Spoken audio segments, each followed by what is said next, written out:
Hello student, welcome to this video. इस video में हम देखने वाले हैं आपका कक्षा 8वीं गणित का पूरा पेपर। देखिए, पूरा 1 से लेकर 22 तक के सभी प्रश्न इस वीडियो में हम सॉल्व करने वाले हैं, 1 से लेकर आपके कक्षा 8वीं के गणित के अर्धवार्षिक के पेपर के। ठीक है, तो चलिए शुरू करते हैं। हिंदी माध्यम के विद्यार्थियों के लिए है, समय 3 घंटे रहने वाला पेपर का कक्षा 8वीं है। तो चलिए शुरू करते हैं। देखिए यहाँ पर देख सकते हैं 22 आपके प्रश्न रहने वाले हैं, 50 में से 50 नंबर आप पाएंगे। पूरा वीडियो देखना, सभी प्रश्नों के करके अच्छे से कर लेना। चलिए देखते हैं। देख सकते हैं महत्वपूर्ण निर्देश यहाँ पर दिए गए हैं। निर्देश में आप देख सकते हैं, दोनों निर्देश पढ़ लीजिए। यहाँ पर देखिए, यहाँ से कार्य प्रारंभ करें, तो कार्य यहाँ से प्रारंभ करना है। तो बहुविकल्पीय प्रश्न है आपके 1 से 10 तक, पहले ऑब्जेक्टिव क्वेश्चन है।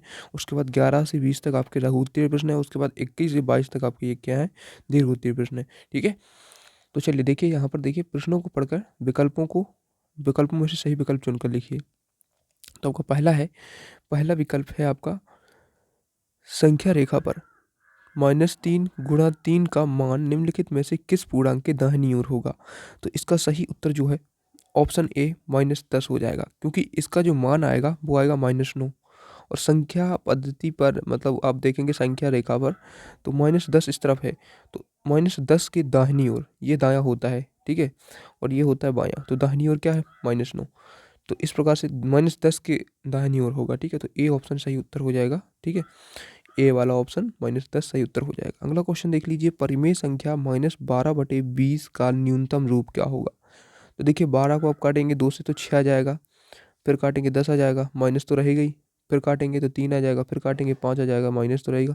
तो -3/5 देखिए, इसमें किसमें सी ऑप्शन सही होता है। ठीक है, तीसरा देख लीजिए, 3 की घात 2 की घात 4 का मान क्या होगा। तो इसमें डायरेक्ट गुणा कर देंगे, तो 3 की घात 2 चौके 8, 3 की घात 8 आंसर हो जाएगा, बी ऑप्शन। सही है। चौथा क्वेश्चन देख लीजिए, किसी संख्या का 1/5 उसी संख्या से 20 कम है, तो समीकरण है, तो वो संख्या हम x मान लेते हैं। तो x का 1/5 हो जाएगा 1/5 गुणा x, यानी कि x/5। तो उस संख्या का 1/5 उसी संख्या से कितना 20 कम है, तो उसी संख्या यानी x से 20 कम है कितना, x/5। तो ये हो जाएगा हमारा समीकरण, और ये ऑप्शन ए में आपको दिख रहा होगा। ठीक है, बस उसमें इस तरफ लिख दिया है और बराबर के, तो कोई दिक्कत नहीं है। तो ये आपका ए ऑप्शन सही है। ठीक है, क्वेश्चन नंबर 5 है, 7/20 का प्रतिशत रूप है। इसमें 100 का गुणा कर देंगे, डायरेक्ट आपका आंसर आ जाएगा। ठीक है, 2 पंचे 10, 7 पाना 35। ठीक है, तो यहाँ पर बी ऑप्शन से उत्तर हो जाएगा। 65 डिग्री माप के कोण के पूरा कोण का माप क्या होगा। पूरा कोण कितने होते हैं, 90 का होता है पूरा। तो 90 में से 65 घटा देंगे तो हमारा पूरा कोण निकल आएगा। यहाँ पर बचेगा 5, एक कैरी आएगी तो इसमें बचेगा 2। ठीक है, तो 25 आ जाएगा आपका आंसर, सी ऑप्शन। ठीक है, तो इसमें सी ऑप्शन 25 डिग्री आंसर हो जाएगा। किसी त्रिभुज के दो अंतःकोणों का माप है 60 और 40 डिग्री। ठीक है, तो तीसरा अंतःकोण क्या होगा। तो हमें पता है कि तीनों का योग जो है 180 होता है, और 60 और 40 दो का है, तो कितने हो जाएंगे 100। तो 180 में से 100 को घटा देंगे तो हमारा तीसरा निकल आएगा, तो 80 आ जाएगा। ठीक है, तो इसमें 80 ऑप्शन हो जाएगा, ए वाला सही। आठवां देखिए, किसी 4 सेंटीमीटर भुजा वाले वर्ग का क्षेत्रफल होगा। तो 4 सेंटीमीटर भुजा है, तो उसका क्षेत्रफल आपको निकालना है। तो वर्ग इस प्रकार से होता है, देखिए जिसकी सभी भुजाएं एक सी हो, तो 4 4 सभी भुजाएं हैं इसकी। तो इसका क्षेत्रफल कैसे निकालते हैं, भुजा वर्ग। ठीक है, वर्ग का क्षेत्रफल भुजा वर्ग होता है, वर्ग का क्षेत्रफल भुजा वर्ग। तो भुजा कितनी है, 4 है, तो 4 का वर्ग कर देंगे, कितना आ जाएगा, 16 आ जाएगा ना सेंटीमीटर स्क्वायर में। तो सी ऑप्शन सही उत्तर हो जाएगा। ठीक है, ये वाला। अगला देखिए, 9वां क्वेश्चन है, निम्नलिखित संख्याओं का बहुलक होगा। तो इसमें बहुलक क्या होता है, बहुलक जो सबसे अधिक बार संख्या जो आई है वो बहुलक होगा। तो इसमें 4 देख लीजिए, 4 सबसे अधिक बार आया है, तो 4 इसका डी ऑप्शन सही उत्तर हो जाएगा। ठीक है, 10वां क्वेश्चन देख लीजिए, किसी घनाभ के शीर्षों की संख्या होगी, तो कितनी होगी। घनाभ इस प्रकार से बनाते हैं, आपने बनाया होगा घनाभ को। ठीक है, इस प्रकार से घनाभ होता है। अब घनाभ के शीर्षों की संख्या, तो एक, ठीक है, आप गिन लीजिए ना, एक ये हो गया, एक ये हो गया, एक ये हो गया, देख लीजिए कितने हैं ये, 8। ठीक है, तो ए ऑप्शन सही उत्तर हो जाएगा। अब देखिए यहाँ पर 11वां प्रश्न देख लीजिए, 11वां है, समीकरण हल कीजिए। 3x + 2 = 13 है, तो उसमें आपको x का मान ज्ञात करना है। ठीक है, तो देखिए 3x है + 2 = 13, तो x 3x बराबर 2 को उस तरफ भेज देंगे तो 13 - 2 हो जाएगा, तो बचेगा कितना, 11। 3x = 11, तो x बराबर हम इसका यहाँ पर ये गुणा में है तो उस तरफ 11 के बटे में पहुँच जाएगा 3, ठीक है। तो 11/3 आंसर हो जाएगा। इतना लिख देंगे चलेगा, और इतना लिखने की ज़रूरत नहीं है, वैसे आप इतना ही कर सकते हैं, ठीक है। 12वां देख लीजिए, यदि रोहन के घर से स्कूल की दूरी y-5 मीटर है, तो स्कूल से घर और तो उसे घर से स्कूल और स्कूल से घर लौटने पर कितनी दूरी तय करनी होगी, कितनी होती है। तो एक एक तरफ से देखिए, मतलब इस घर से स्कूल जाता है, ऐसे जाता है तो y-5 करता है, वहाँ से ऐसे आता है तो फिर भी y-5 करता है। तो हम इन दोनों को क्या करेंगे, जोड़ देंगे, ठीक है। तो इसको जोड़ने पर क्या आएगा, y-5 है प्लस y-5 यहाँ पर लिखा हुआ है, ठीक है। तो अब इसको जोड़ेंगे तो इसमें दो, ये y और ये y जुड़ के हो जाएगा कितना, 2y, और ये -5 है, -5 ये भी जुड़ जाएगा, तो ये माइनस, इसमें मिस्टेक है, इसमें आपको सही लिखना है, इस प्रकार से लिखना है, ठीक है। आपको लिखना है 2y माइनस माइनस 5 का माइनस माइनस का है, लेकिन जुड़ेगा चिन्ह माइनस ही क्या आएगा, तो ये आंसर होगा, ठीक है। 2y-10 यही सही आंसर होगा, तो ये आपको लिखना है, ठीक है। 13वां प्रश्न देख लीजिए, यदि चाय बनाने के लिए दूध का पानी का अनुपात 1:3 है, तो 2 लीटर दूध से चाय बनाने के लिए कितने पानी की आवश्यकता होगी, ठीक है। तो हमें पता है कि दूध और पानी का अनुपात कितना है, दूध यदि हम 1 हिस्सा लेंगे तो पानी 3 हिस्सा लेंगे, ठीक है। यदि 2 लीटर दूध लेंगे तो हमें पानी कितना लेना होगा, 6 लीटर लेना होगा, क्योंकि इसका 3 गुना चाहिए हमें, 1 का 3 गुना हम अनुपात में है, तो इसका भी 3 गुना करना होगा, तो 6 हो जाएगा, ठीक है। इस प्रकार से कर सकते हैं आसानी से। 14वां प्रश्न देख लीजिए, 0.50, देखिए ये वाला इसमें गलत है, ऐसा नहीं करना है, क्योंकि 0.05 नहीं है यहाँ पर क्या है, 0.50 है, तो 0.50 है, इसका प्रतिशत रूप लिखना है, तो 100 का आप गुणा कर देंगे, ठीक है। तो कितना आ जाएगा, 5, 1 2 3 जीरो है, 1 2 3 दशमलव कितने अंक के बाद लगाना है, 2 जीरो बाद यहाँ पर, ठीक है। तो अब कितना आ जाएगा, 50 आ जाएगा, ठीक है। तो 50% आपका आंसर हो जाएगा, ठीक है। तो इसमें ये वाला नहीं है, ऐसा कर लेना आपको, ठीक है। अब देखते हैं अगला प्रश्न है, 15वां प्रश्न देख लीजिए, एक वस्तु को 1000 में खरीद कर 1100 में बेचा जाता है, तो लाभ प्रतिशत ज्ञात कीजिए। तो लाभ प्रतिशत ज्ञात करने का सूत्र है लाभ बटे क्रय मूल्य गुणे 100, ठीक है। लाभ कितना है, 100, क्योंकि उसने 1000 में खरीदा, 1100 में बेच दिया, तो 100 रुपये का लाभ हुआ। तो 100 बटे में क्रय मूल्य कितना है, 1000 जितने में खरीदा, गुणा में कर देना है अपन को 100, ठीक है। ये सूत्र ही होता है इसमें। अब देखिए जीरो काटेंगे, 1 0 2 0 1 0 2 0 1 0 2 0, अब कितना बचा, 10 बचा, तो 10% उसको जो है लाभ हो जाएगा, और यही जो है आपका आंसर हो जाएगा, ठीक है।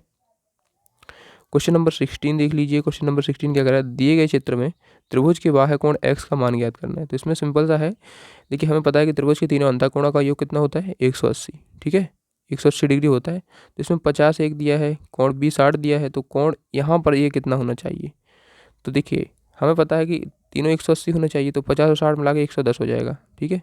अब 180 में से इसको घटा देंगे तो हमारा ये जो कोण है ये आ जाएगा, ठीक है। ये जो कोण दिख रहा है आपको यहाँ पर, तो कितना आ जाएगा, 70 आ जाएगा, ठीक है। तो ये हमारा कितना आ गया, 70 डिग्री, ठीक है।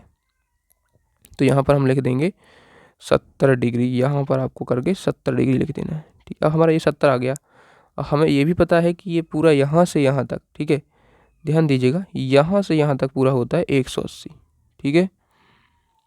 अब 180 में से इस 70 को हम घटा देंगे, ठीक है, तो हमारा जो AX है ये वाला निकल आएगा। तो 180 में से पुनः हम 70 को घटा देंगे, तो हमारा जितना बचेगा 110, ठीक है।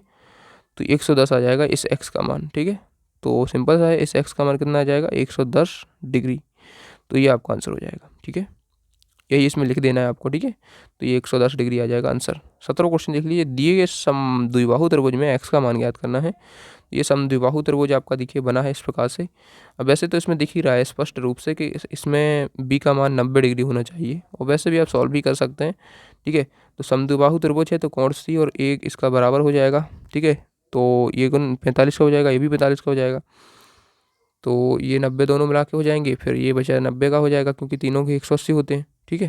तो इस प्रकार से इसको कर सकते हैं, और पूरा लिखा हुआ है, ये पूरा सॉल्व कर सकते हैं। 18वां देख लीजिए, दिए गए त्रिभुज ABC और PQR सर्वांगसम है या नहीं, यदि हाँ तो सर्वांगसम संबंध लिखे, उसका सांकेतिक रूप लिखना है, ठीक है। तो ये सर्वांगसम है, ठीक है। अब सर्वांगसम है इसलिए इसका क्या करना है आपको, इसका सर्वांगसम संबंध इस प्रकार से लिख सकते हैं, त्रिभुज ABC सर्वांगसम, यहाँ पर ये वाला चिन्ह बना देना है, ठीक है, ऐसा बराबर तो लिखना ही है, ऐसा चिन्ह बनाना है, ठीक है। इसमें ये नहीं बना है तो ऐसा बना देना, तो ये आपका आंसर हो जाएगा। 1900 प्रश्न देख लीजिए। 1900 क्वेश्चन क्या करा, एक समांतर चतुर्भुज की एक भुजा की संगत ऊंचाई की माप क्रमशः 4 सेंटीमीटर 3 सेंटीमीटर है। एक भुजा और संगत ऊंचाई, एक भुजा 4 संगत ऊंचाई 3 है, तो समांतर चतुर्भुज का क्षेत्रफल ज्ञात करना है। ठीक है, तो इस प्रकार से इसको कर सकते हैं। 20वां क्वेश्चन देख लीजिए। एक पासे को फेंकने पर 5 आने की प्रायिकता। पासा इस प्रकार से होता है ना, घन जैसा होता है पासा। ठीक है, उसमें 6 पलकें होती हैं, एक नीचे, एक इस तरफ, एक उस तरफ, एक ऊपर, एक इसके पीछे। तो 1 2 3 4 5 और एक इस तरफ वाली, तो 6 होती हैं। तो 6 फलकें हैं इसमें। तो हमें क्या करना है, 5 आने की प्रायिकता बतानी है। तो 5 किसी एक ही में होंगे। ठीक है, एक तरफ होंगे ना 5, ऐसे ऐसे ऐसे ऐसे एक तरफ होंगे 5। तो ये आने की प्रायिकता तो एक ही है, तो 5 आने की प्रायिकता 1 है। और टोटल कितने हैं फलक, 6, तो 1/6 इसकी प्रायिकता इस प्रकार से कर सकते हैं। ठीक है, 21वां देख लीजिए। मीना ने 9% वार्षिक दर से 1 वर्ष पश्चात 45 रुपये ब्याज के रूप में दिए। उसने कितना धन उधार लिया था। तो इसमें सिंपल सा है, ब्याज उसमें दिया ही है, तो 45 बराबर मूलधन हमें पता नहीं है, तो मूलधन गुणे दर, दर हमें 9 पता है, समय 1 है और 100 में करना ही है। अब इस प्रकार से हो जाएगा। अब 100 का गुणा 45 में हो जाएगा, तो 4500 बराबर मूलधन गुणा 9, और 9 इस तरफ आएगा तो बटे में पहुंच जाएगा। ठीक है, तो मूलधन बराबर 500 आंसर हो जाएगा। ठीक है, इस प्रकार से कर सकते हैं, पूरा इसमें लिखा हुआ है, इसी प्रकार से करना है। ये बटे में है। ठीक है, ये स्लैश लगा हुआ है, इसका मतलब बटे में। ठीक है, इसके बटे में है। अब चलिए आगे बढ़ते हैं। 22वां क्वेश्चन देख लीजिए। अंतिम प्रश्न है, 6 विभिन्न कक्षाओं के विद्यार्थियों की संख्या नीचे दी गई है, इन आंकड़ों को दंड आरेख के रूप में निरूपित कीजिए। तो देखिए, आप कक्षा 5वीं 6वीं 7वीं 8वीं 9वीं 10वीं ये विद्यार्थी हैं, इनके विद्यार्थियों की संख्या है, और संख्या के हिसाब से आपको दंड आरेख इस प्रकार से बना देना है। ठीक है, इस प्रकार से देख सकते हैं, बना सकते हैं। यहाँ पर विद्यार्थियों की संख्या हो जाएगी, यहाँ पर कक्षा हो जाएगी, कक्षा लिख लेना यहाँ पर। और यहाँ पर देखिए 5वीं में 135 छात्र हैं, 6वीं में जो हैं कितने हैं, 6वीं में है आपके 120। ठीक है, तो 120 कहाँ पर होगा, 125 के नीचे ही होगा, तो यहाँ पर हो जाएगा। 7वीं में है यहाँ पर। ठीक है, 7वीं में कितने, 95 है। हाँ, इस प्रकार से आप बना सकते हैं। Thanks for watching. वीडियो पसंद आए वीडियो को लाइक कर लीजिए, अगले पेपर के लिए चैनल को सब्सक्राइब कर लीजिए, ताकि अगला वीडियो भी आपको मिल पाए। सब्सक्राइब नहीं कर देना तो आपको पूरी वीडियो नहीं मिल पाती, और आप कहते हैं कि पूरी नहीं आया, वीडियो नहीं आया, तो आप लोग सब्सक्राइब कर लेंगे ना, तो आपको जो वीडियो है वो आपके मोबाइल में डायरेक्टली आ जाएगा, आपको कुछ नहीं करना पड़ेगा। तो आप लोग सब्सक्राइब कीजिए, ताकि अगले पेपर का जल्द से जल्द आपको वीडियो मिल पाए, अच्छे से आप तैयारी कर पाएँ। तो आपको वीडियो लेट मिलता है तो तैयारी नहीं हो पाती है, इसलिए आप सब्सक्राइब कर लेंगे तो आपको वीडियो मिल जाएगा। Thanks for watching. और टेलीग्राम चैनल ज्वाइन कर लेना, लिंक डिस्क्रिप्शन में है।